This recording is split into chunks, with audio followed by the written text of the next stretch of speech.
what? It's not there. It's not in here.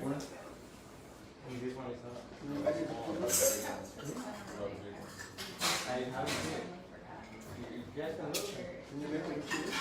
No, we haven't had it. I'll just recite it. They have it in a black songbook we used to have. Okay, somebody's gonna sing? You want to sing? I'll sing. Why people being shy? Nothing when we got Why shyness? Shyness? Like No, but if you sing, if this is a drone, you just skip the 5 keys under that. What day is it? It's I was thinking of just doing a mantra. Play. like E sharp, Right? some keys that are all weird. And it like cheats too. It's so sad. It's like Chinese. You're slowly coming in. So you're going to get it. It's not like but we're gonna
Krishna Krishna Hare Hare Hare Rama Hare Rama Rama Rama Hare Hare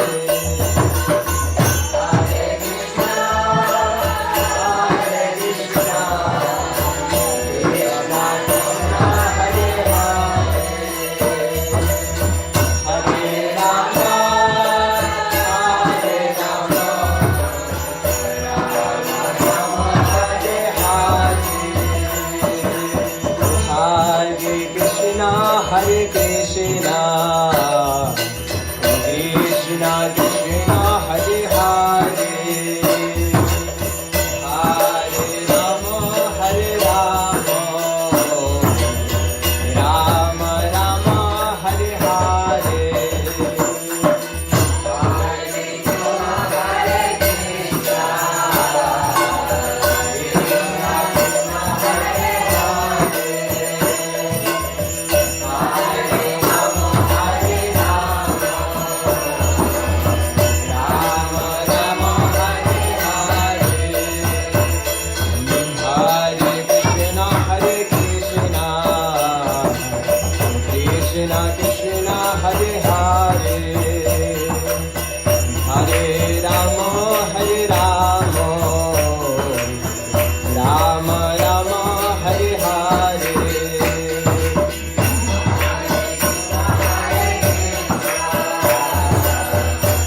Padmanabha Swami Maharaj ki jai. Nityalila Pravishta Om Vishnupad Astu Pravishta Srimad Bhakti Vedanta Swami Maharaj ki jai. Nityalila Pravishta Om Vishnupad Astu Pravishta Srila Bhakti Vedanta Maharaj ki jai. New Braj Dham, up in the mountains of Badger, California. There's a small, tiny little group assembled.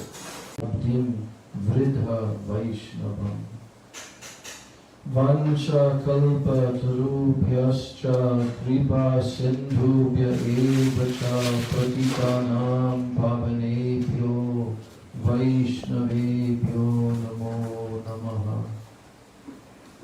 Namo Mahabhajanyaya Krishna Prema Pradayate Krishnaya Krishna Chaitanya Gadadhar Shivasadi Gaur Bhakta Vrinda. Once more, Shri Krishna Chaitanya Prabhu Nityananda Shri Advaita Gadadhar Shivasadi Gaur Bhakta Vrinda. All together, Hare Krishna, Krishna Krishna, Hare Hare, Hare Rama, Rama Rama, Hare Hare. Louder. Hare Krishna, Krishna Krishna, Hare Hare, Hare Rama, Rama Rama, Hare Hare. Once more loudly. Hare Krishna, Krishna Krishna, Hare Hare, Hare Rama, Rama Rama, Hare Hare. Shri Gadadhar Pandit Prabhu ki jai. Transcendental Tirupaf Maha Mahotsav Titi Shri Gadadhar Pandit Prabhu ki jai. Radharani Avatar Shri Gadadhar Pandit Prabhu ki jai. Srila Sachidananda Bhakti Vinod Thakur ki jai. Tirubhav Maha Mahotsav Titi the Saptam Gosai Srila Sachidananda Bhakti Vinod Thakur ki jai. Srila Bhakti Vinod Thakur ki jai. Bhakti Vinod Dhara ki jai. Shri Gauranga Mahaprabhu ki jai. Sachinandan Gaura Hari ki jai. Shri Nityananda Prabhu ki jai. Shri Pancha Tattva ki jai. Samaveta Bhakta Vrinda ki jai. Samagata Gaur Bhakta Vrinda ki jai. Nitai Gaur Premanande. Hari Hari Bol. Nitai Gaur Premanande. Nitai Gaur Premanande.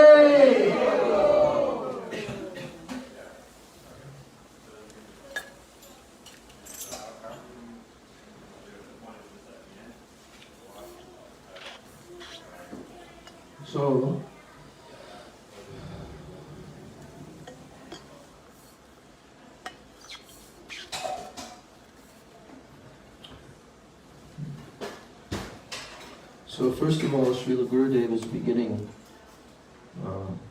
by describing the glories of Shri Gadadhar Pandit. I offer millions of Dandavat pranams unto the lotus feet of my Gurudev, Nityalila Pravishta, Om Vishnupad, Shri Srimad Bhakti Pragyan, Keshav Goswami Maharaj. My Dandavats to Param Pujapad, Prapujya Charan Om Vishnupad, Shri Srimad Bhakti Vaibhav Puri Maharaj, and to our Guru Parampara. He's offering obeisances because he's in the temple in Vienna, which was started by the disciples and followers of Srila Bhakti Vaibhav Puri Maharaj. Today, we are observing the auspicious appearance day of Srila Sachidananda Bhakti Vinod Thakur. He is considered to be the Saptam, the seventh Goswami. And he has written more than 100 very authorized books in many languages. He has especially given us two very important gifts. You know what those gifts are? The birthplace of Chaitanya Mahaprabhu. Yes. And Srila Bhakti Siddhanta. How do you know that? Yes, I just read it. I know that. He discovered the birthplace of Sri Chaitanya Mahaprabhu. Just imagine what?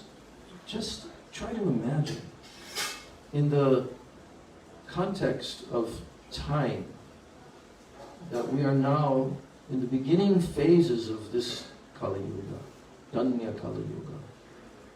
And only 5,000 years after Bhagavan Sri Krishna appeared, who appears only once in a day of Brahma,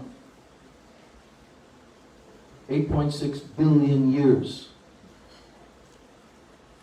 And Sri Gauranga Mahaprabhu, Radha and Krishna combined in one golden form, appeared only 500 years ago.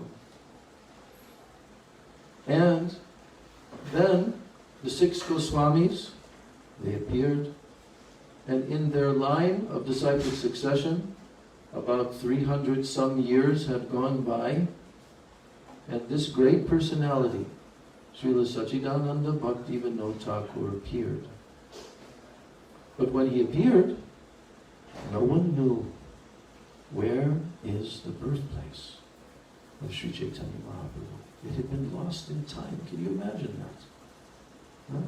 Although there were very great exalted Vaishnava personalities on the planet throughout those 300 some years, but it had been lost.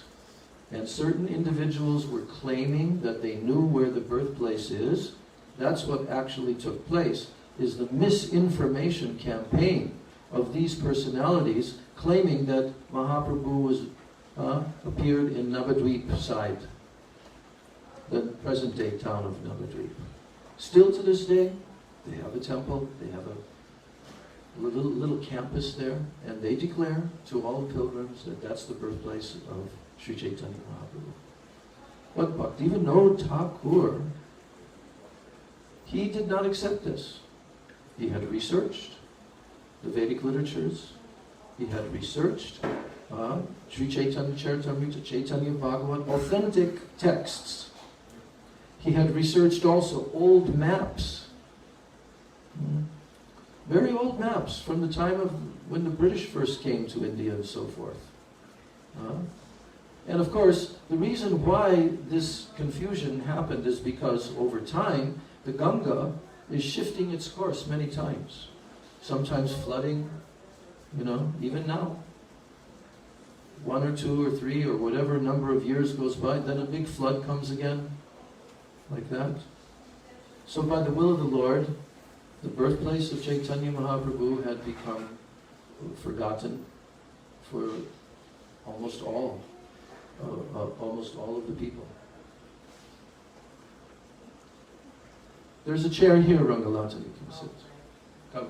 I'm going to go this way. Thank you. So,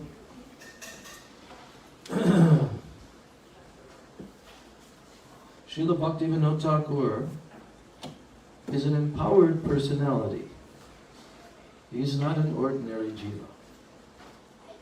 And he came to perform very, very crucial and critical task for the whole disciplic succession of Sri Chaitanya Mahaprabhu. So he set about this task to discover the birthplace of Chaitanya Mahaprabhu. He had already reached this conclusion, but he did not know exactly where.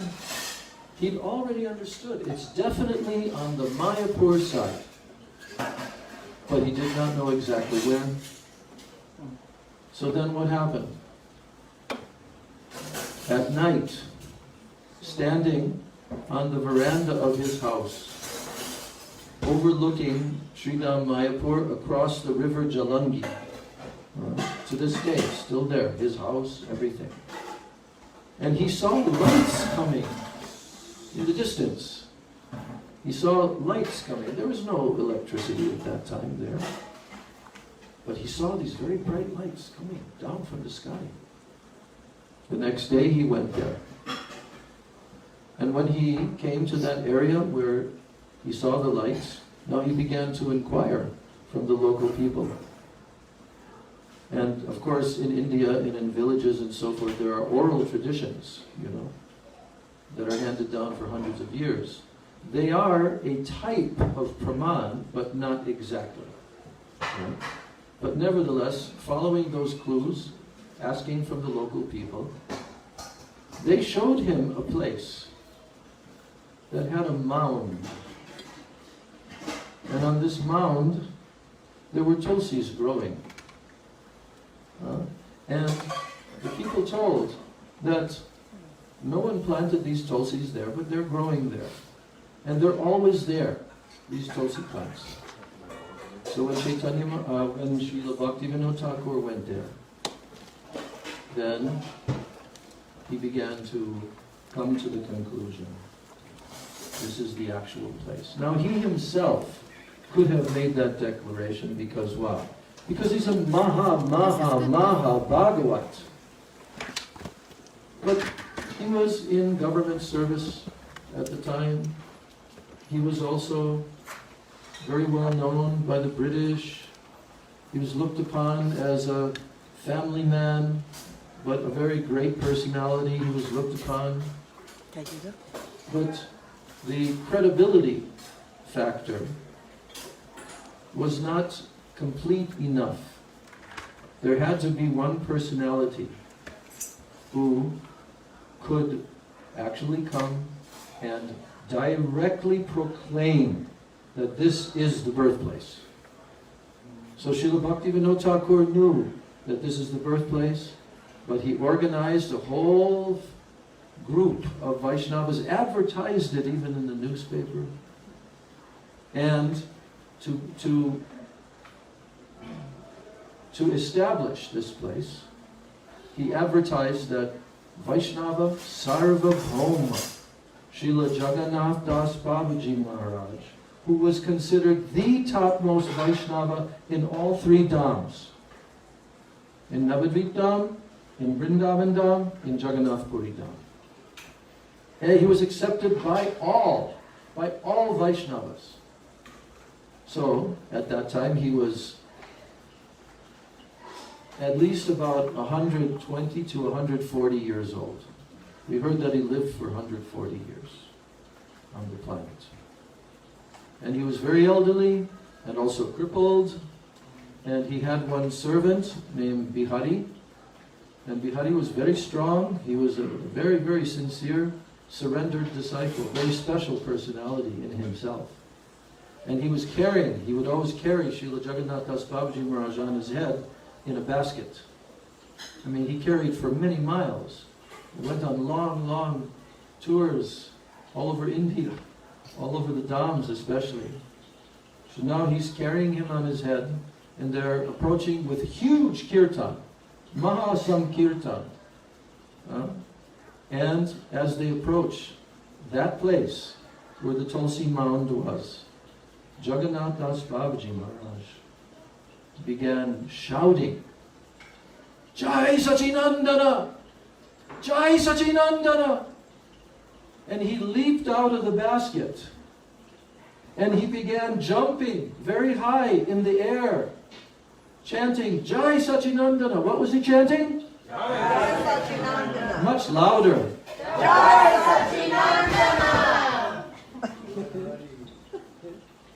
And then it was clear to everyone present there, this is the actual birthplace. We Western devotees who came there, especially in 1975, for the biggest Gaur Purnima gathering in Mayapur Dham with Srila Prabhupada and hundreds of Western devotees. When we went there, it was the fulfillment of Bhaktivinoda Thakur's prediction. He predicted that in the future, Vaishnavas from all over the world, they will come there and together at the birthplace of Chaitanya Mahaprabhu with very, very loud kirtan alongside of their Bengali brothers they will chant the names of Jai Sachinanda and Gaurahari. We were there for that. Braj was there also. So,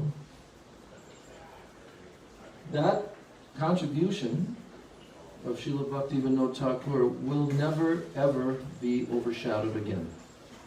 Because now the world knows, and for the rest of this Danya Kala Yuga, it will be clearly understood.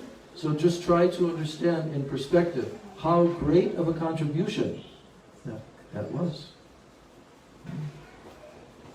And the other is that he gave us Srila Bhaktisiddhanta Saraswati Thakur Prabhupada.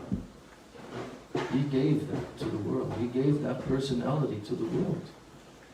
And that personality gave Gauranga Mahaprabhu to the world through his disciples and personally himself. So, can you give me a songbook? In the song, Sujanara Buddha Radha Tapada Yukam, there's a verse. You know which one? Which mentions Bhaktivinoda Thakur? Yes. Raghurupa Sanatana Kira. No. It's the one before. Chiragora Janashraya Vishva Gurum Guru Goda Kishora Kadasya Param Param Adrita Bhakti Vinoda Padam Pranamami Sada Prabhupada Padam Pranamami Sada Prabhupada Padam. There it's telling Bhaktivinoda Thakur's name. And what is it saying? About Bhaktisiddhanta Saraswati Thakur's relationship with him in that line. Paramadrita Bhaktivinoda Padam. Paramadrita means his every breath, his every mood, his every intention was the supreme adrita, the supreme worship and recognition and following, respect of Bhaktivinoda Thakur. Param adrita Bhaktivinoda Padam.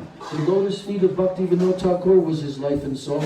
When you hear Bhaktivinoda Srila Maharaj explain this about how Srila Bhaktisiddhanta Saraswati Thakur, his whole mission was service to the lotus feet of Bhaktivinoda Thakur. So that personality was given to the world by Bhaktivinoda Thakur. He prayed to Gauranga Mahaprabhu. Yes? What did he pray for? He prayed, send one of your own men. The world is too much full of so much misconception and so much prakrita sahajiism, apasampradayas. There is no way unless you send one of your own. Bhaktivinoda Thakur himself is such a person. But he needed to also bring into this world that person who will now build the entire temple of Gauranga Mahaprabhu and of the Srimad Bhagavatam in the whole world. Bhaktisiddhanta Saraswati Thakur Prabhupada. You cannot separate these two personalities at all. Not one hair's breadth. Can you separate these two? So Gurudev, he says, I want to tell you about an extraordinary kirtan that he wrote and he sang. He said, Harinama Tua Aneka Swarupa. O Harinam, you possess unlimited forms. Perhaps we have no idea of the very deep meaning of this kirtan. The analogy is given of a mango seed. We don't see that within the mango seed there is a tree which is full with branches, leaves, and fruits. The entire tree exists within that seed. If you plant that seed in the earth and you water it properly, a very beautiful tree will gradually grow from it. A large tree with many branches, leaves, beautiful sweet fruits and manjaris, it will emerge. Cuckoo birds may sit on the branches and singing, cuckoo, cuckoo. Everything is within that seed. But when it is still in a seed form, all is not apparent to us. It will take some time for us to see the complete tree. And similarly, Guru gives Shabda Brahma. What's the meaning of Shabda Brahma? Shabda means sound. Brahma means the absolute truth. Shabda Brahma means the absolute truth manifested as sound vibration. So, similarly, Guru gives Shabda Brahma, transcendental sound, or Bhagavan in the form of sound. He gives this in the holy name, Hare Krishna. But we have not yet realized anything. We chant because Gurudev has told us to do so. And after some days, if we don't see any result, we become disheartened and we give up our chanting. We think, oh, there is nothing there. On the other hand, if a Sadguru gives Harinam to any strong devotee, that devotee will have so many realizations by following the process of bhakti. He will see Krishna's pastimes in the seed of the holy name. And he will think, oh, Krishna is taking birth from Yashoda.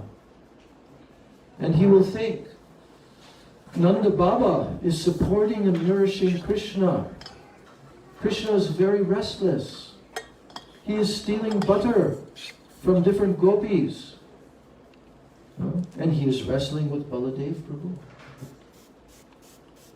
Who will see this when they're chanting? Gurudev is describing a particular type of a disciple. That when they receive the holy name from Guru and they chant, they will have these impressions and realizations will come. What kind of disciple? He says, on the other hand, if a Sadguru gives Harinam to any strong devotee, that devotee will have so many realizations by following the process of bhakti.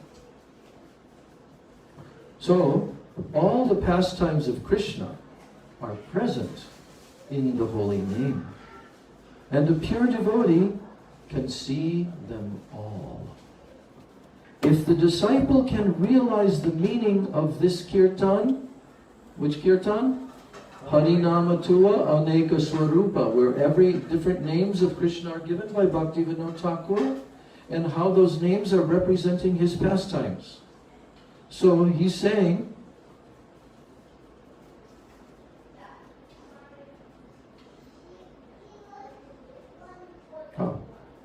if the disciple can realize the meaning of this kirtan, then he will develop a real taste and never fall down.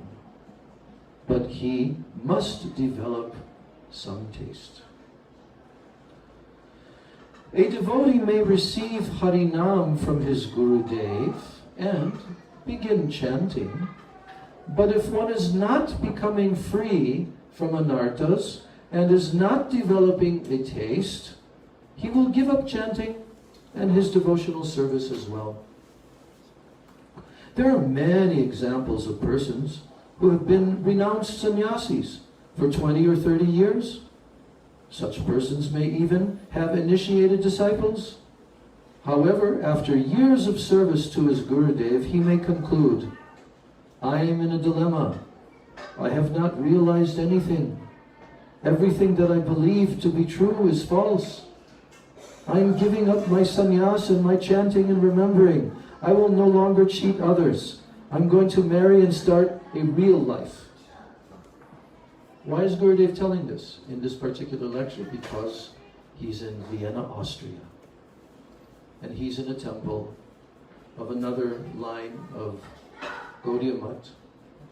But Srila Gurudev has been confronting this misconception for years already, and pointing out that if someone can hear these subject matters and follow the process from Sadguru, then they'll never fall down, then they will have taste. So Gurudev is pointing that out in the beginning of his lecture. So, many have fallen because they have no faith in their Gurudev or in the holy names. And without this faith, one cannot realize that Srimati, Radhika, Krishna, and Rasa, they're all present in the seed of this name, Hare Krishna.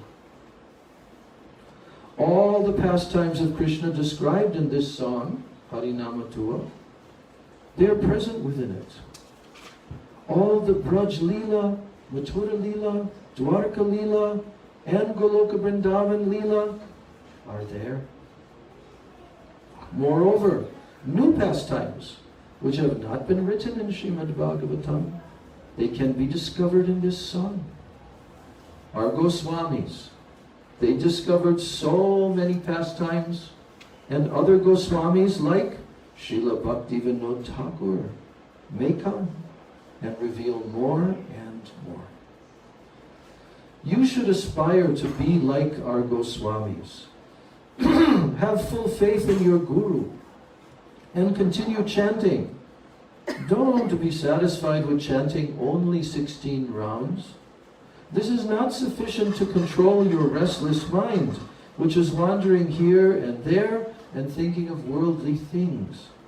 Chant 64 rounds or 128 rounds with strong faith, and then you will realize all these truths. Srila Bhaktivinoda Thakur has said that very strong faith is required. The Thakur has written thousands of songs, like Yashomati Nandana Braja Varanagara Gokula Ranjana Kana and Bolo Hari Hari Mukunda Murari Rama Krishna Hayagriva. All of the important pastimes of Krishna are within these songs, and if you sing them with faith and honor, these pastimes will be revealed to you. We should try to sincerely follow Srila Bhaktivinoda Thakur. He gave us a treasure chest of realized transcendental literature, and that is why he is called the seventh Goswami.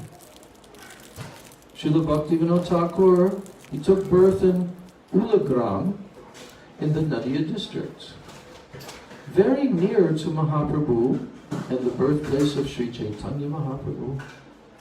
His father passed away when he was very young, and he was raised in his maternal uncle's house in Ulagram, and later on he was brought to Calcutta. He studied in Calcutta and was brilliant from his childhood. He began writing poetry when he was very young, and among his early books was Sri Prem Pradipa.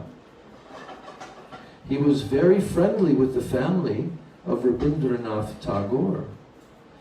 The members of the Tagore family were very learned, but they were Brahmavadis and they joined the Brahma Samaj.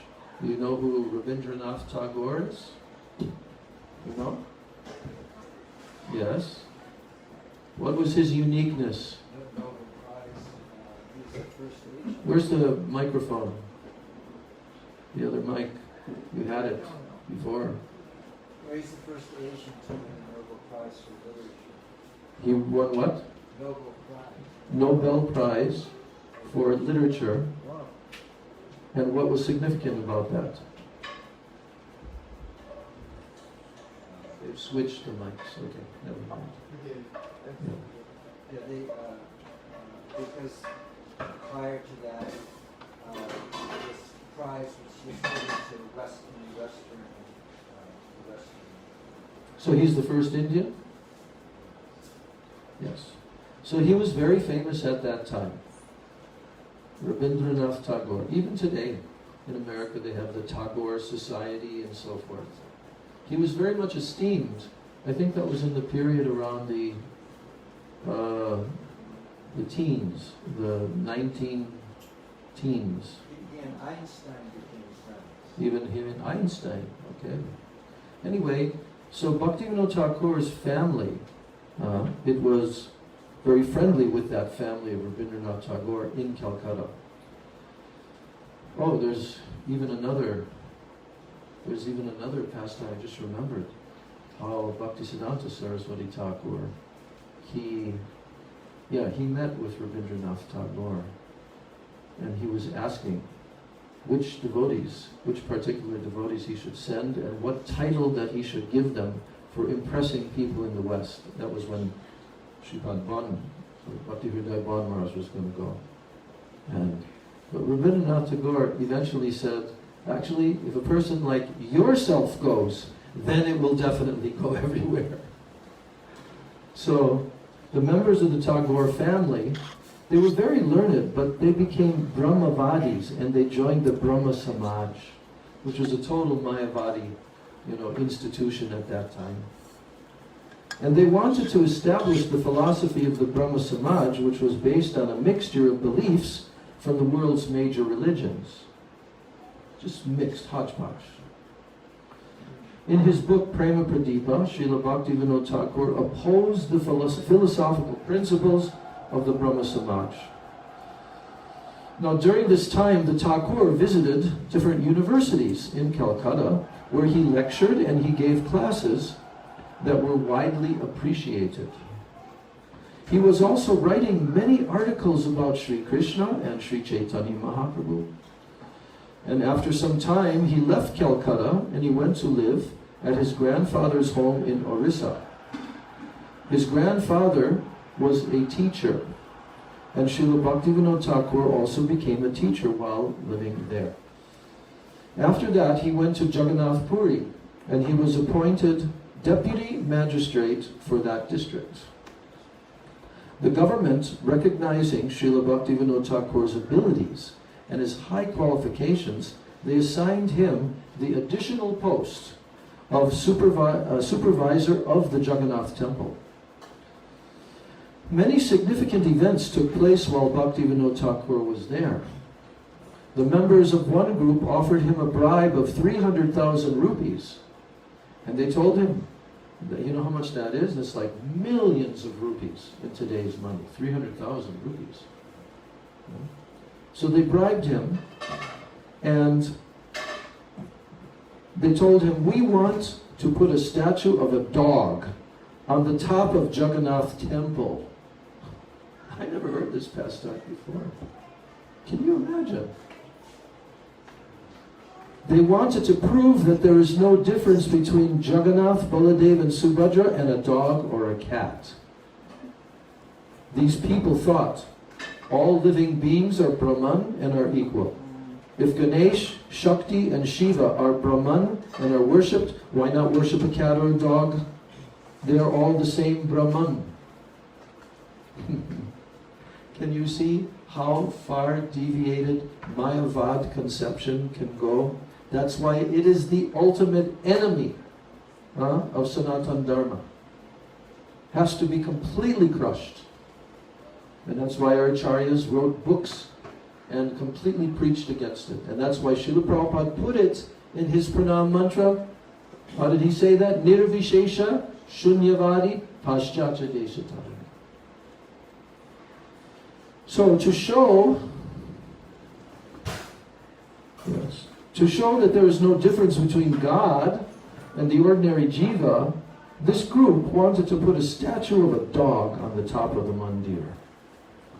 Srila Bhaktivinoda Thakur refused to accept the enormous bribe, and he forcefully rejected this request. And to prevent the spread of this Mayavad philosophy, he also instructed the residents of Jagannath Puri about the life and the teachings of Sri Chaitanya Mahaprabhu. In Orissa there was a powerful yogi. Remember his name? His name was Bibhikshena. Bibhikshena. This powerful yogi, he wanted to enjoy Ras Leela like Krishna. He was a Siddha yogi with long matted locks.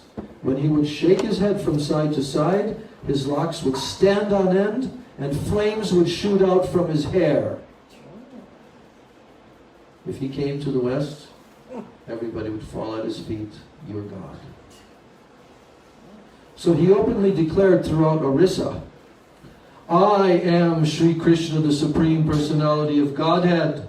I have come to enjoy my Leela, my pastimes." And many of the young ladies and girls of Orissa, beguiled by this yogi's display of mystic powers, desperately wanted to sing and dance with him on the Purnima, the full moon night. As a result, the husbands of these ladies, as well as many high-class and educated people, they filed a court case against the yogi. Then the government assigned Srila Bhaktivinoda Thakur to manage the case. Srila Bhaktivinoda Thakur went to see that yogi, who, although he had not heard from anyone, he knew who the Thakur was and why he had come. He also had that mystic power. The yogi calmly told him, "Oh, you are Bhaktivinoda Thakur, the deputy magistrate. You have come to file a court case against me, but you cannot, because I am Krishna himself. I have come here to engage in the rasa dance, and during the next full moon night I will do so. No one, not even the government, can oppose me. And soon I will fight against the entire government, and I will drive the British out of India. Then I will become the emperor of all India." So this was a very serious matter. And Srila Bhaktivinoda Thakur replied sternly, "I know that you are a Siddha yogi, but you are not God, and your powers are insignificant. I have come to tell you to renounce your false claims and to give up your plans to engage in the imitation rasa dance. I am giving you 7 days to retract your statements. If you do not, I will arrest you and file a case in court against you." Then the yogi answered, "You cannot arrest me. Try to do what you can against me, but I will not change my plans to do the rasa dance." Srila Bhaktivinoda Thakur returned after 7 days, accompanied by the police inspector and his men. He told the yogi, "I have come to arrest you if you do not change your plans." The yogi replied arrogantly, "Oh, you still don't know me. You still don't know me? I am Supreme Lord Sri Krishna. I must perform the rasa dance. I will not change my plans." Then Bhaktivinoda Thakur ordered the police, "Arrest him!" And when they tried to capture the yogi, he shook his head from side to side. Long flames flew from his matted locks. The police inspector and his men were very frightened, and they quickly ran away, dropping their guns and clubs in their haste to escape. Left alone to deal with the yogi, Srila Bhaktivinoda Thakur leapt forward, grabbed Bibhikshena by the hair, forcibly cut off his matted locks with a pair of scissors. And then the Thakur subdued him, took him to the criminal court of Orissa and Puri, where a date was fixed for a hearing. Bhaktivinoda Thakur ki! Jai! Louder! Jai! This is the most vivid description I've heard so far. The Thakur was accustomed to awakening in the night at about 12 a.m., performing bhajan and writing transcendental poems until 4 a.m. He would sing and he would recite shlokas from Gitavali, Sharanagati, Kalyana Kalpataru, Srimad Bhagavatam, the writings of Rupa Goswami, Yamunacharya, and other Vaishnava authors. Deep in the night, he would recite and he would sing these shlokas, totally absorbed in his bhajan. And after that, he would write his decisions and judgments for various cases. And he do his daily work. So early in the morning of the day that he was to hear the case, the Thakur was beset with severe stomach pains that were so intense he could not do his work. His wife was alarmed and she exclaimed, "Why are you giving trouble to that yogi? By his curse you may die." Then the Thakur answered, "Oh, I will not die. The pain here is only for a moment. It will pass." Srila Bhaktivinoda Thakur went to the court that morning. He summoned the yogi to appear. Bibhikshena was insolent and spoke a warning to the Thakur. "Do you remember last night? I sent you so much pain." The Thakur dismissed him, saying, "I know what you did, but your powers are insignificant. You cannot intimidate me." And after that, the yogi was not able to do anything to harm him. By his example, Srila Bhaktivinoda Thakur demonstrated that if anyone is chanting the holy names of the Lord, all kinds of disease, magic, and other negative influences can be checked. Then he addressed the yogi. If you decide not to perform the rasa dance, and if you behave like a common citizen and renounce your claim to be Krishna, I may be lenient in my judgment. Otherwise, you will have to spend 6 months in prison doing hard labor. That puffed up yogi would not comply. And thus, he was sent to prison where he died from a self-imposed fast. This is an example of how Srila Bhaktivinoda Thakur expertly administrated in the district. And there were many other incidences while he was in Puri. Over time, the Thakur was transferred to many other provinces. He was sent to Krishnanagar, to Bihar, and he also served in Vrindavan. While in Vrindavan, he went to Radhakunda and Suryakunda. At Radhakunda, he met Jagannath Das Babaji Maharaj, who was 144 years old at that time. He was so old that the lids of his eyes would droop over his eyes in heavy folds. And in order to see, he would lift the skin from over his eyes, and peering at someone from beneath these folds, he would say, "I am like an old turtle." Despite his apparent aged condition, he could dance with great energy when he sang devotional songs, and Srila Bhaktivinoda Thakur would associate with him whenever he could. While Srila Bhaktivinoda Thakur was at Radhakunda, the disciples of Jagannath Das Babaji Maharaj complained to him about the instruction that they were receiving from their Gurudev. And they told him, "We have given up our houses, our children, our fathers, mothers, wives, and our positions. We have left everything to do bhajan and to remember Ashtakali and Leela. We have left everything. But our Gurudev is telling us to grow brinjal, eggplant, and other vegetables and flowers for Thakurji.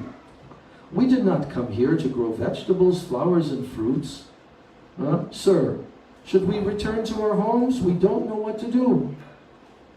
So Srila Bhaktivinoda Thakur told them, "You should try to serve your Gurudev and follow his orders. You are chanting Hare Krishna, but you are full of anarthas, and you cannot chant Shuddhanam. You may chant for thousands and thousands of births and not accomplish anything. It is good and proper that you follow your Gurudev's instructions.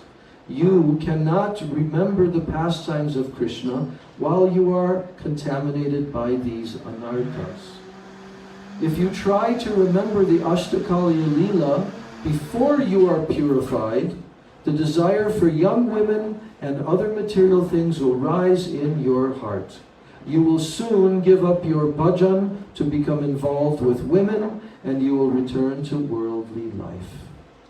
Most Radhakund Babajis are doing just that, mixing illicitly with widows and having children with them, they are not doing any real bhajan.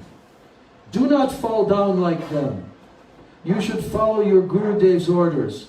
Engage your energy in growing fruits and vegetables to offer to Thakurji or to a pure Vaishnava. You should also chant the holy names Hare Krishna, Hare Krishna. Real paramartic, transcendental impressions and sukriti will come into your heart, and you will be able to truly follow your Guru. So, in summary, what was the instruction of Srila Bhaktivinoda Thakur to these disciples of Jagannath Das Babaji? Yeah, say, I have to say loudly. Follow the Gurudev's orders and continue to work in the garden and chant Hare Krishna, and gradually they'll come to the stage where they can chant Shuddhanam. Why can't they chant Shuddhanam? So Why can't they remember Ashtakaliya Leela? Because they have so many anarchas. Yes. So it's impossible. And it's not possible. So therefore, the anarthas have to be purified. And how does one purify the anarthas? Following Shri Guru. The Srimad Bhagavatam tells also, Nityam Bhagavata Sevaya. Two types of Bhagavat, Srimad Bhagavatam and Person Bhagavatam. This Hare Krishna movement is existing only because a pure Vaishnava, topmost level Vaishnava, a Person Bhagavat, came and preached and gave Srimad Bhagavatam. And that's why this Hare Krishna movement is existing in the West, because he gave the actual process, and he gave the process according to the level of the disciples. Gurudev also warned. Gurudev also warned. We were with him in Australia, you know, and this was the time of his Vyas Puja festival in Murwillumbah. We were observing that. That's the same year when he gave this lecture, and it became a book, Guru Devatatma, that same festival. And Gurudev was informed that he had one lady disciple who was going around distributing what she had put together as she had printed a description, which is a summarized description like every 10-15 minutes of what Krishna does in his 24-hour period for meditation on Ashtakaliya Leela, 24-hour, 8 periods of the day. And she printed it nicely, and then she laminated it, put some colored pictures there, and was distributing that, especially to a lot of the senior devotees. So this was brought to Srila Gurudev. And then that evening, Gurudev gave a very stern warning. He said, this is not proper. He said, because unless and until that someone has been purified from their anarthas, they cannot attempt to do this level of bhajan. Does that mean that we shouldn't chant a lot of Harinam? No. But it means that you cannot try to attempt to be absorbed in that way, because that's the level of very exalted Vaishnavas who are at least in the stage of Ruchi, Asakti and Bhav. So Gurudev forbade that. He said, if you try to do it, he said, then you will fall down, or you will go mad, or you will get very ill, very sick, if you try to do that, and you are not qualified. So,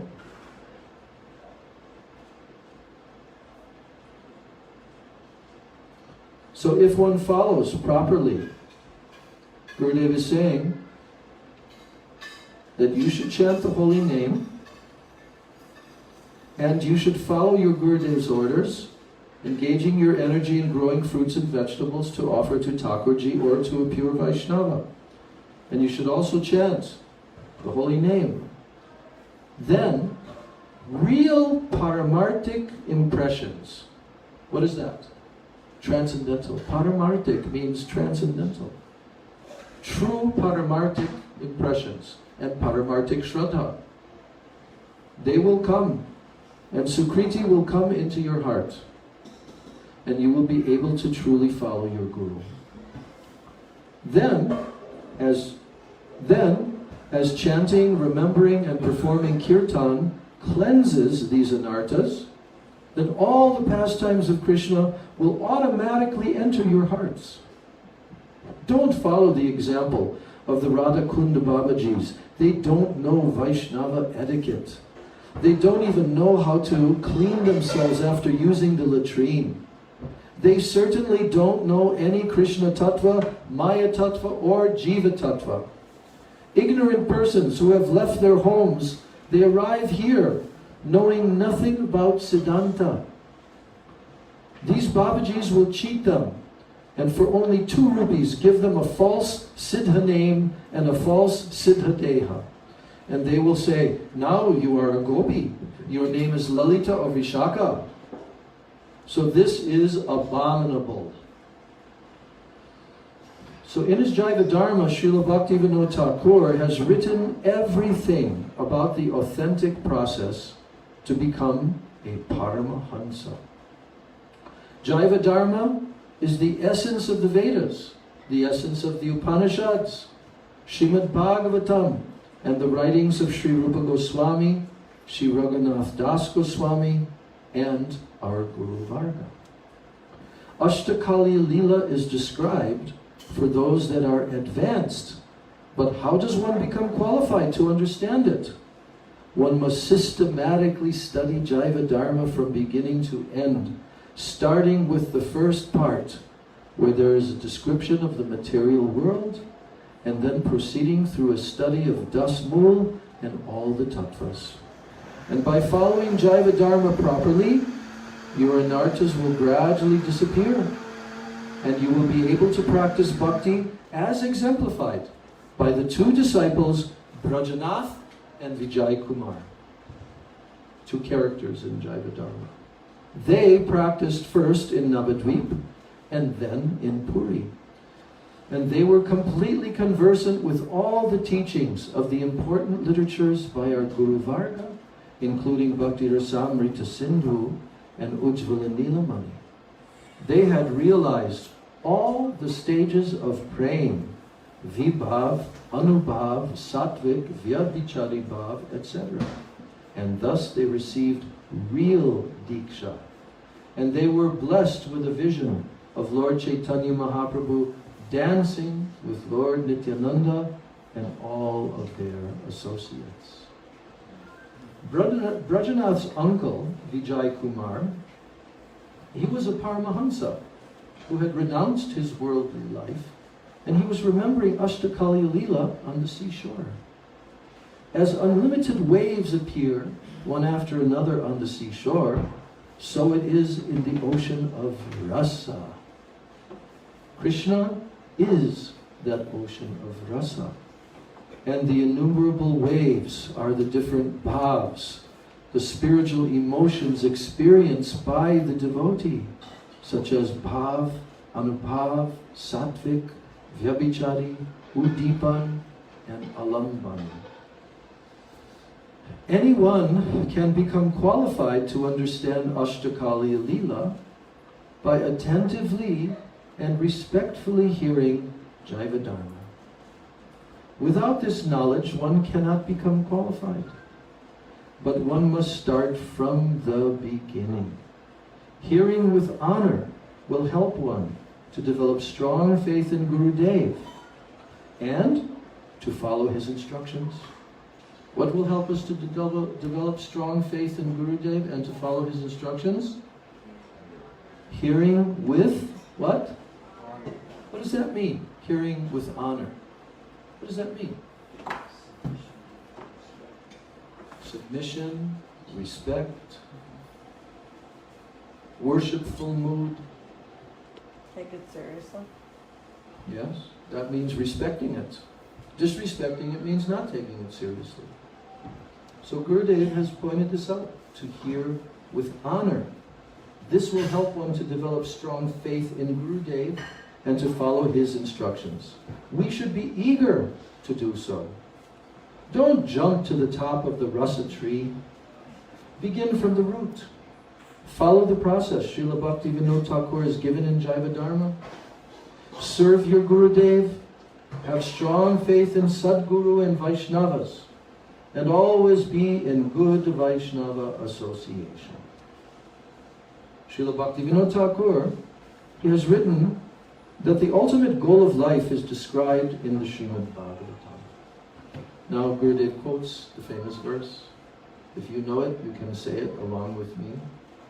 Aradhyo Bhagavan Brajesha Tanayas Tadhama Vrindavanam Ramya Kachidupasana Vrajavadhu Vargena Ya Kalpita Srimad Bhagavatam Pramanamamalam Prema Pumarto Mahan Shri Chaitanya Mahaprabhur Matamidam Satradaro Naparaha.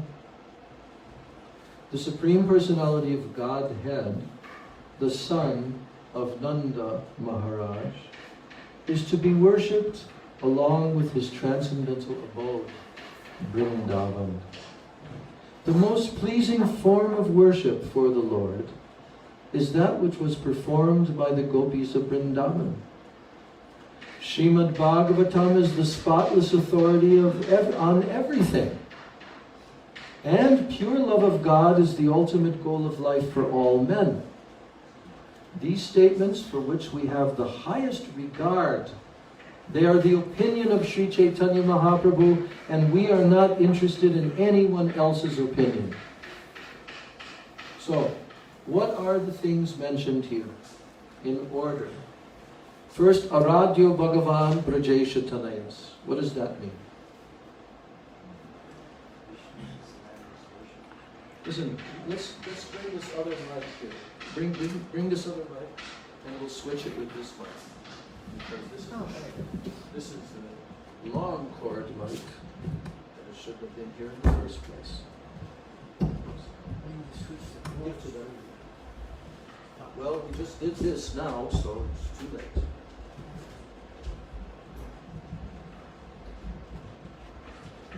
Hare Krishna. Okay.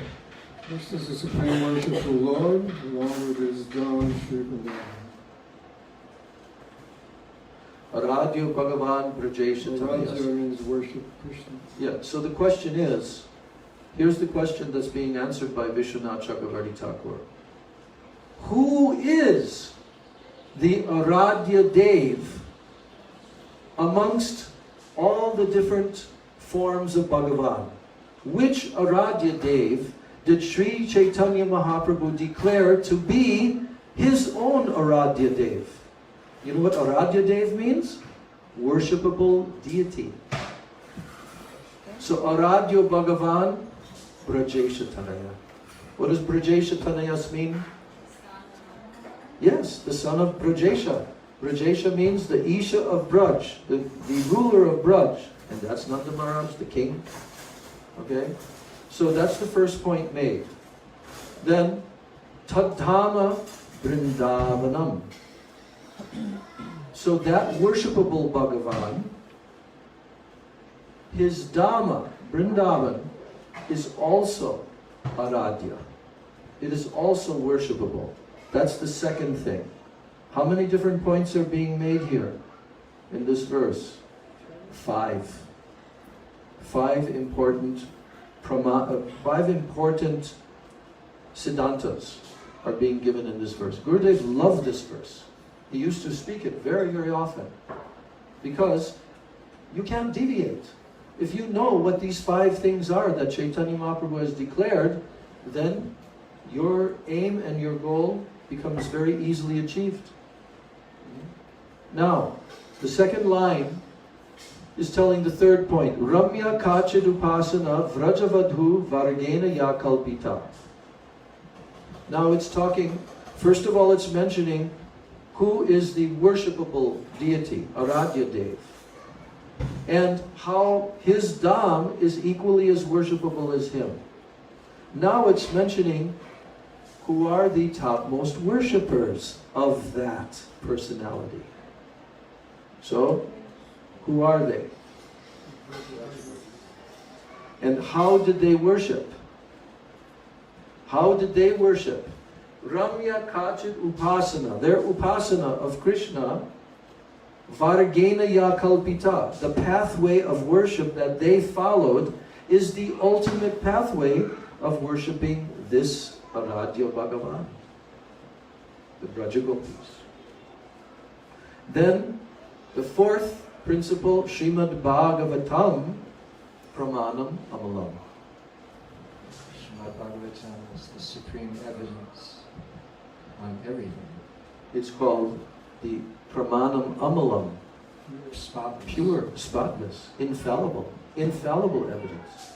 Srimad Bhagavatam is what is proving these. Everything is proven by Srimad Bhagavatam. And then finally, what is the ultimate attainment, the ultimate goal of life for every human being, and even for every jiva? Because in this mundane world, there are many, many different goals of life, and in Vedic civilization, there are four: Dharma, Artha, Kam, and Moksha. But Chaitanya Mahaprabhu, he made this declaration that Prema Pumarto Mahan. What does that mean? Pure love of Krishna. Krishna Prema. Krishna Prem is the what? It- Pumarta, Supreme. supreme attainment. Pumarto Mahan, great. Mahan, the great supreme attainment is Prem. And the last line is telling Sri Chaitanya Mahaprabhu, Matamidam Tatradro Naparaha. This is the Matam. Matam means the opinion of Sri Chaitanya Mahaprabhu, and we do not accept any other. Tatradro, only his opinion we accept. And what follows his opinion. So now, Srila Vishwanath Chakravarti Thakur, he says that Brajendra Nandan Shri Krishna, he is complete. And he does not refer to Krishna as Vasudev Nandana or Devaki Nandana. Krishna is the supreme personality of Godhead, and as he is supreme, Vrindavan is also supreme. Vrindavan is not made of Krishna's associates in Vrindavan. The Aradhana of the gopis gives Krishna the highest pleasure. The mood of the gopis is supreme, and supreme amongst the gopis is Radhika. Radhika's mood is so high that even Krishna cannot experience or understand it. To relish the mood of Radhika and to taste Radha Pranaya Mahima, the excellence of Radha's love for Krishna, he came in the form of Sri Sachinandan Gaurahari. Then Srimad Bhagavatam is the highest evidence, Praman. It explains the love of the gopis for Krishna. That's what Srimad Bhagavatam ultimately explains.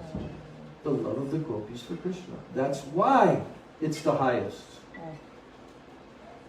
Sri Chaitanya Mahaprabhu taught that Krishna Prem is the highest goal. The goal of our life should be to achieve Prem, transcendental love and affection for Krishna. Lord Chaitanya Mahaprabhu taught that the Prem of the gopis is the highest, and that we should aspire to follow in their footsteps. Srila Bhaktivinoda Thakur has written Dasmul, which is an elaboration of the above mentioned verse by Srila Vishwanath Chakravarti Thakur. So Dasmul Tattva is the expansion of that verse. And it contains 10 ontological truths in condensed form. And by understanding these truths, one can realize the true meaning of Lord Chaitanya's teachings. And then Srila Gurudev actually quotes the Dasmul Tattva verse, which mentions the 10 principles. I'm going to read that. Amnaya praha tattvam haremiha paramam sarva shaktim risabdim tadbinam shamstra jivam prakriti kavalitan Tadvimuktamscha bhavat Beda Beda Prakasham Sakalamapi Hare Sadhanam Shuddha Bhaktim Sadyam Tat Pritim Evet Upadishati Janan Gaura Chandra Swayam Saha. So, these are the 10 in very brief. Listen carefully and see if you know these 10, or to what extent you know and understand these 10 essential philosophical truths. Certainly, you all do know this to some degree, because otherwise it would be very difficult for you to be devotees of Krishna without knowing these 10 essential principles. You may not know them in order and as the 10 essential principles, but you know these principles because the entire Bhagavad Gita is based upon that, the entire Srimad Bhagavatam, and all philosophical presentations in this line of Chaitanya Mahaprabhu are based on these 10 essential principles. And those 10 essential principles are boiled down to 3. The 3 subject matters of the Vedas. What are they? In the order. What are they? Microphone. Yeah, yes.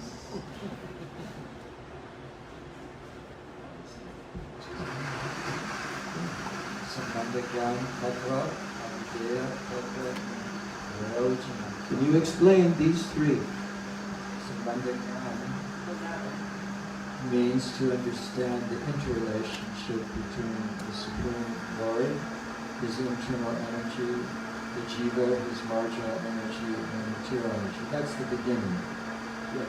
There are 3. So Jiva, Ishvara, and Prakriti. We live in this world, yes? Are we living in this universe, all of us? Yes. And this universe has 3 main principles. Ishvara. What is Ishvara? the controller. Yeah, from whom everything comes, by whom everything is maintained, and in the end, by whom everything is destroyed. That's Ishvara. That's God, Supreme Personality of Godhead. Every religion is trying to understand who that is. Okay? So, Sambandha. What is the meaning of the word Sambandha? Huh? Relationship. Sambandha means relationship. Do we have a relationship with our environment that is around us? Yes. We cannot simply be like the old saying that no man is an island, right? But we cannot simply be existing without having interactions and relationship with our environment. What is this environment? It is called Prakriti. Prakriti is the second principle. Prakriti means the material creation and all the 8 material elements and all of the interactions and transformations of the material energy. So our bodies are made of that, but not ourself, not our soul. The soul is the third principle. The what? The jiva. So what is the relationship between the jiva and Ishvara? That is called Sambandha Gyan. When that knowledge becomes more and more developed, more and more specific, gradually over time, Sambandha Gyan becomes very, very deep. So in this Dasmul Tattva we'll see that the majority of the Dasmul principles are in this category of Sambandha Gyan. What's the relationship? Now, also, the jiva has a relationship with the Prakriti. Like if you see a triangle, you have Ishvara on the top, point of the triangle. On the bottom right, you have jiva. And on the bottom left point, you have the Prakriti. So, the jiva has a relationship with Prakriti, and the jiva also has a relationship with Ishvara. And then Ishvara also has a relationship with Prakriti. And Ishvara also has a relationship with jiva, but we've already mentioned that. So there are 3 First of all, there's three interrelations. Ishvara Jiva, Jiva and Prakriti, Prakriti and Ishvara. Those three. But now there's two more. How can there be two more? There's only three sides of the triangle. How can there be two more? Because Jiva and Jiva, that knowledge is also not just the bodies of the Jivas, but Jiva and Jiva. This also is one of the Sambandha Jnans. And then, what? Prakriti and Prakriti. So that interrelation of these five is called Sambandha Jnana. You will see Gurudev many times. He mentions in his lectures, when he's talking about doing actual bhajan, he says, you must have Sambandha Jnana in order to do any bhajan. If you're doing bhajan but you don't have Sambandha Jnana, you will not advance very far. You get some sukriti. But Sambandha Jnana is actually entering into this realm of bhajan. So now these are the 10 principles. Oh, I forgot. There's some. Then Abhideya, Sambandha, Abhideya, and Prayojan. Shri Shri Guru Gauranga Gandharika Giridhari Radha Govinda Jiyu Ki Jai. Jai Jagannath Jai Nitai Gauranga Ki Jai. So Abhideya, what's the meaning of Abhideya? Does KK know?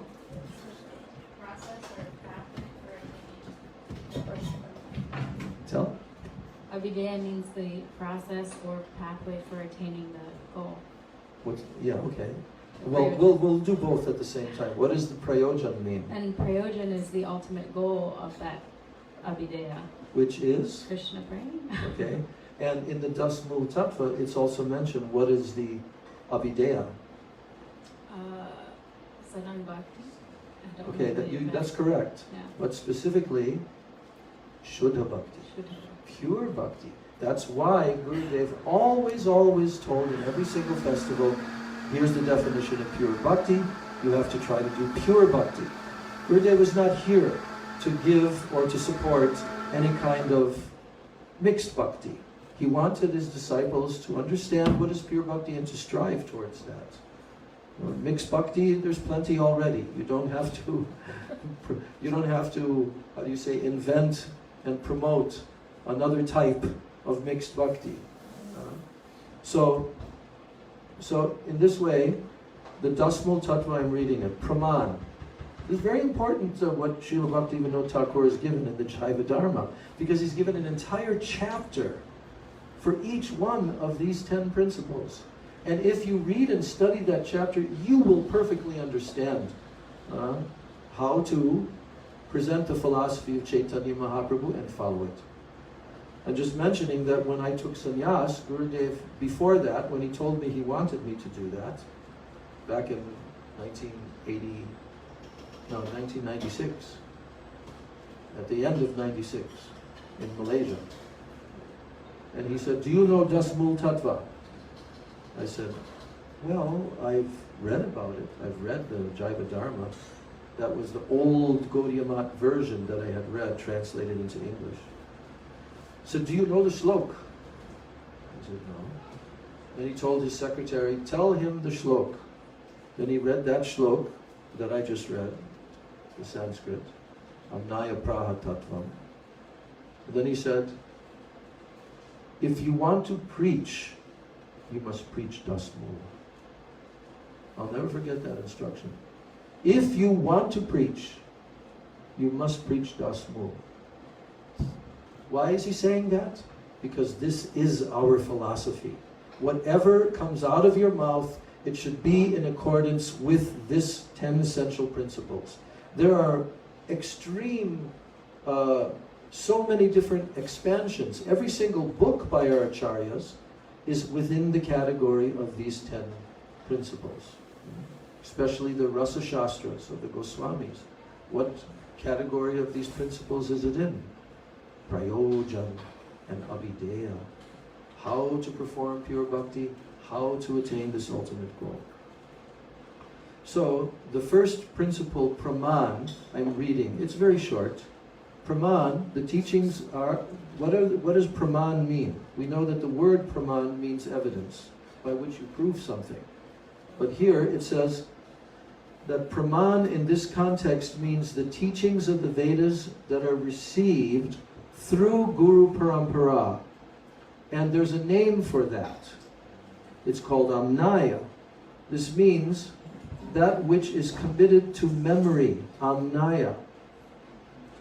The infallible evidence of the Vedas and of the Smriti Shastras that are headed by Srimad Bhagavatam, as well as evidence such as direct sense perception, pratyaksha, and they concur with the guidance of the Vedas, they are all accepted as praman, evidence. The praman establishes the following prameyas, fundamental truths. So the other 9 are in the category of prameya. So what does praman mean? No, praman means the evidence. And prameya, there are 9. The prameya is what is proved by the praman. Understand? Yes. So what are the 2? Praman and?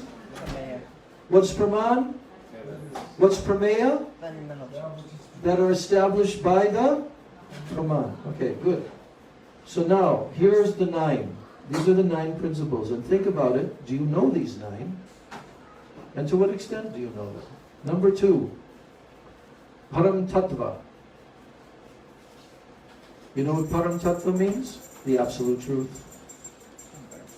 The first of the 9 prameyas is establishing who is Param Tattva.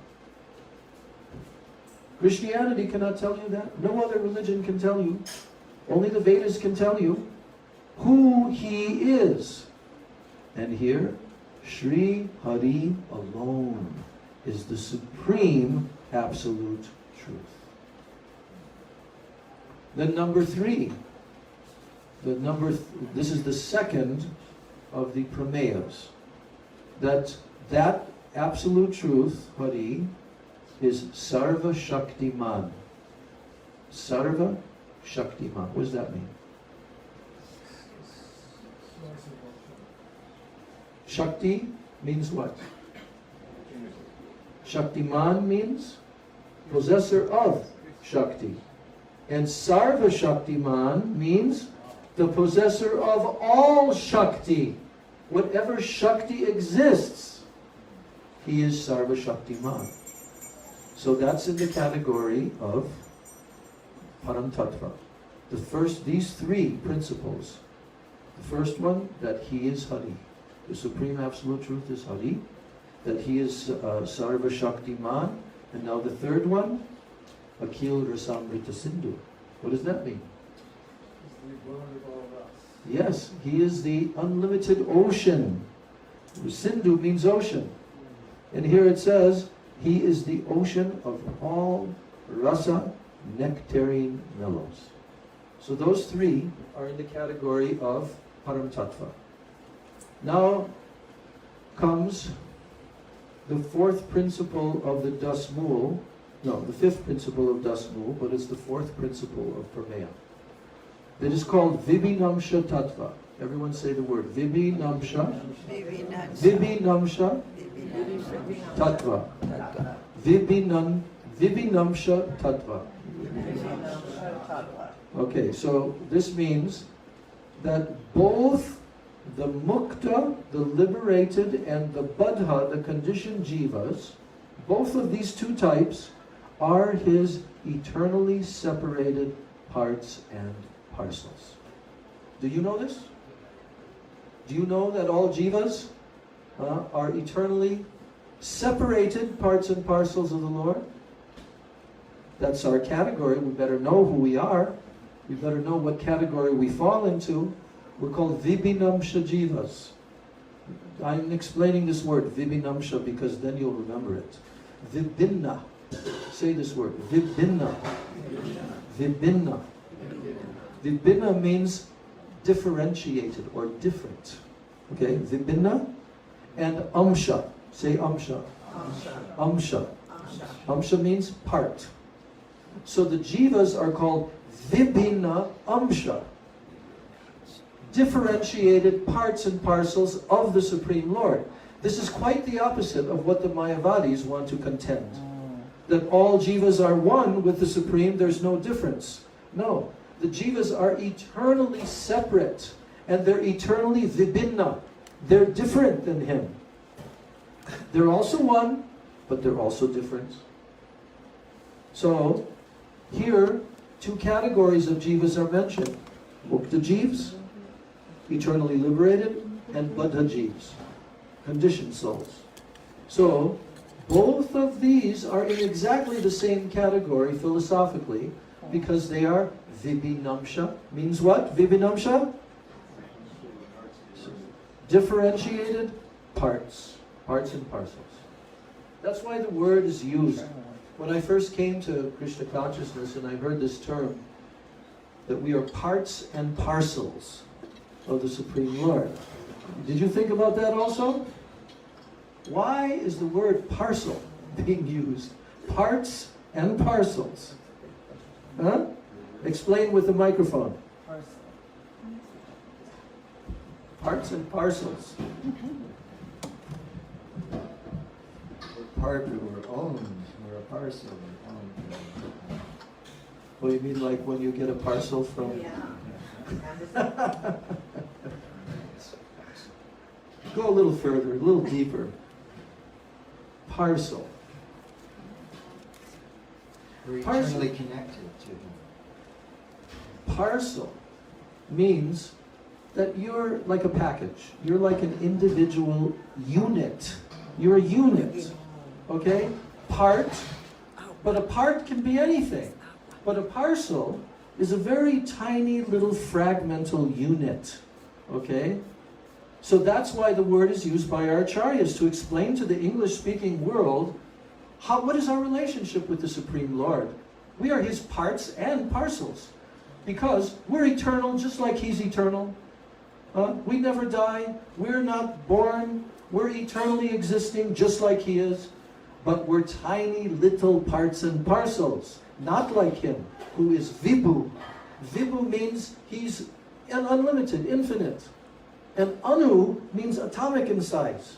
So all of us are atomic in size. Whereas He's Vibhu, He's unlimited. So this is the Dasmo Tattva. You can confidently tell this to any person that you meet. You know what? You and I are parts and parcels of God. We're eternal. We are never born. We never die. And we're made of chit, consciousness. We're made of consciousness. Indestructible consciousness. So this is Dasmula Tattva from the very beginning of Bhagavad Gita. Then comes the next point, which is also about the two different types of jivas. The next point is separating them. Baddha jivas. Baddha jivas are the conditioned souls who are covered by Maya, by the material energy.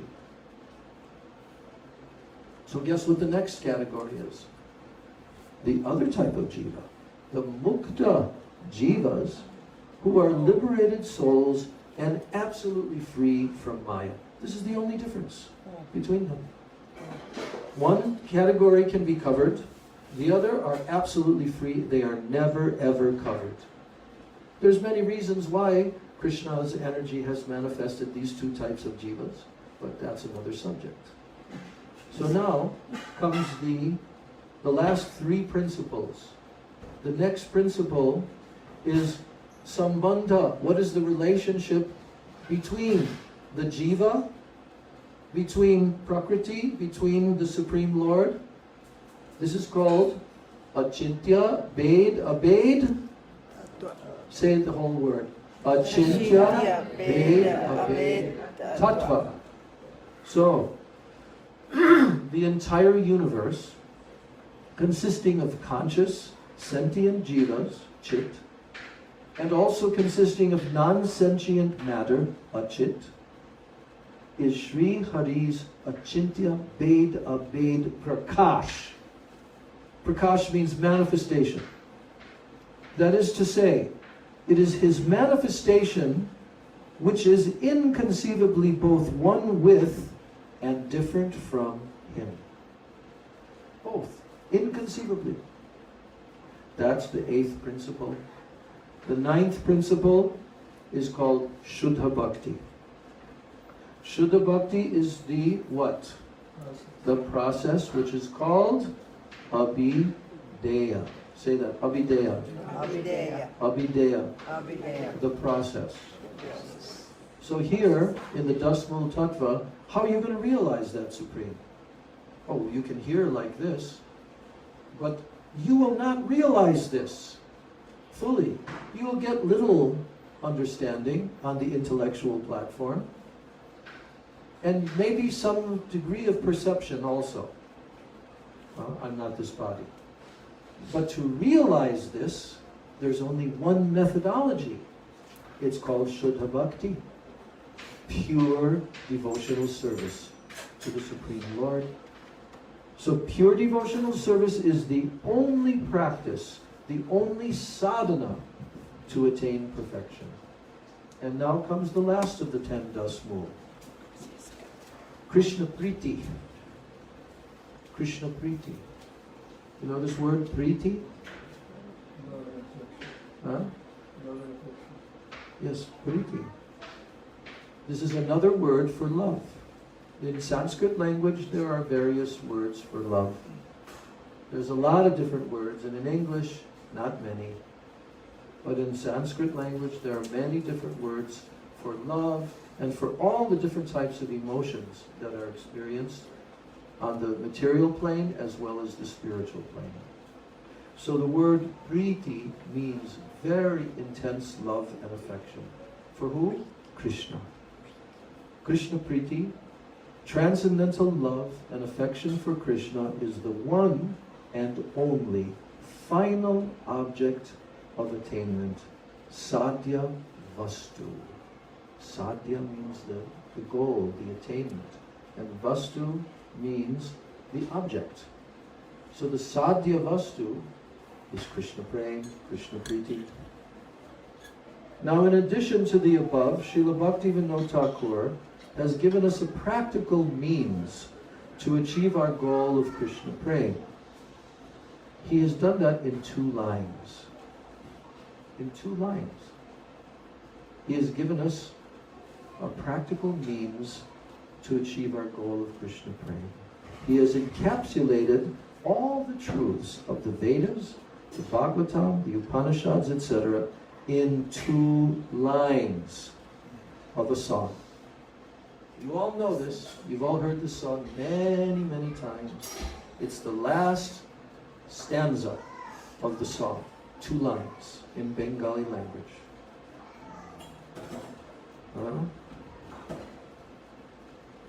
Nadiya Godrume Nityananda Mahajan Patiyache Namahata Jivera Karan. So that song is talking about Lord Nityananda. And what is Lord Nityananda telling to all the jivas? That's what the song is. And in the final verse of that song, Lord Nityananda is calling out, and Krishna Nam Sarva Dharma Sar. Who can say this? The whole verse. Everyone can say it along with me if you know it.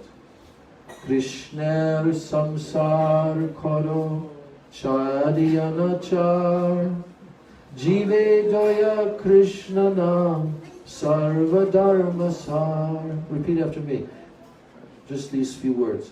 Krishna samsar karo, Krishna samsar karo chadiyanachar jive doya Krishna nam Sarva Dharma Sam. Now repeat the English after me. Carry on your worldly duties. Carry on your worldly duties. But in relation to Krishna. But in relation to Krishna. And give up sinful behavior. And give up sinful behavior. Show compassion to all fallen souls. show compassion to all fallen souls. By loudly chanting the holy name of Krishna. By loudly chanting the holy name of Krishna. This is the essence of all forms of religion. This is the essence of all forms of religion. Sarva Dharma Sar. Sarvadharma Sar. So what is the meaning of this verse? Gurudev is asking. This verse is meant for both Tyagis, renunciates, and Grihastas, family men. Whatever you do it to please Krishna. What's that called? Krishna Samsar. Whatever you do it to please Krishna. Krishna manifests as the Diksha Guru, as the Siksha Guru, Vaishnava, and all of the associates of Krishna and Chaitanya Mahaprabhu. We must not neglect others while serving Krishna. If you have honor for Krishna, but not for Baladev, not for Diksha Guru, and not for Siksha Guru, your bhakti will be diminished. So the word Krishna in this verse has so many deep meanings. It means Krishna and all of his associates and his Tadiya Vastu, those persons and things that have relation to him, like Tulsi Devi, Harinam, Mahaprasad, etc. So a very simple process, isn't it? You take Mahaprasad, you worship Tulsi, you come in front of the deities and worship the deities, and you chant the holy names. Very simple. Sarva Dharma Sar. But you also have to have Jive Doya. If you don't have Jive Doya, it's not complete. You have to have some feeling of sadness, of compassion, how the jivas are suffering in this world without Krishna. And you have to have some mood, some desire to help them. By what? By informing them, by inviting them that, oh, you know, we have a very nice community up in the mountains, and we have very nice feasts, we have very nice music and singing and dancing, we even have big festivals where hundreds of people come, and we have so many beautiful books and so many beautiful decorations. You have to see this. And you know what? If you come, you'll never forget this in your whole life. And then you'll want to be with us. You'll want to live with us. You want to become devotees like us. Please come, please come. Here's your mantra card. When I got my mantra card, it said, Sunday feast at the Sri Sri Radha Krishna Temple in Toronto, Canada. Come at this time. Free vegetarian feast. Yes. And then on the other side of the mantra card, it said, please chant this transcendental sound vibration. Say that. Please chant this transcendental sound vibration. Everyone, Hare Krishna, Krishna Krishna, Hare Hare, Hare Rama, Rama Rama, Hare Hare. And your life will be sublime. Say that. And your life will be sublime. And your life will be sublime. And your life will be sublime. So you give them that card, and then before long, those who have enough Sukriti, they'll come floating up from the material ocean onto the shore of New Braj Dham. Just like Markandeya Rishi floated up onto the island in Navadvip Dham of Gotrumadvip. And Surabhi Deva was there to pull him onto the shore and nourish with her milk. So, yes, by chanting Hare Krishna, Dry Creek will reverse its flow. And it'll be filled with nectarine waters. And every jiva will immerse themselves and be floated all the way up until this road. Then they'll walk up this road onto the shore of New Braj Dham. So this is Srila Gurudev's Krishna Samsar Koro Chadiyana Char Jive Joya Krishna Nam Sarva Dharma Sar. This is Gurudev's compassion. He established not just for a few handful of to come up here, to be able to become devotees, to be trained, and then from here, then to establish other centers and other great facilities all over United States of America. This is Gurudev's main center. It cannot remain without preaching. It must have preaching, it must have inviting these suffering conditioned souls to come, just like we were invited to come. So we have to do that. And if we do that, this is Sarva Dharma Sar. It's the perfection of your life, the perfection of Dharma, and it will please Bhakti Vinod Thakur. It will please Bhaktisiddhanta Saraswati Thakur, our Srila Prabhupada, all of the disciples of Bhaktisiddhanta Saraswati Thakur, Param Gurudev, our Gurudev, and all of our whole Guru Varga. We will be pleasing to them if we follow that one verse. So on this disappearance day of Srila Sachidananda Bhakti Vinod Thakur, we've read thus in this article, this lecture of Srila Gurudev's, and we'll continue in the evening time to read the rest of it, which will also contain glorification of Sri Gadadhar Pandit. So today our Hari Katha finishes here. Gaur Premanandi Jai Srila Sachidananda Bhakti Vinod Thakur ki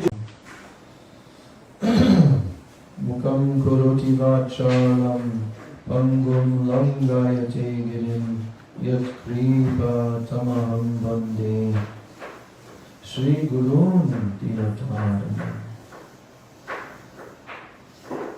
Namam Vishnupadaya Krishna Prishtaya Bhutale Srimate Bhakti Vedanta Swami Iti Namane Namaste Saraswati Deve Gaur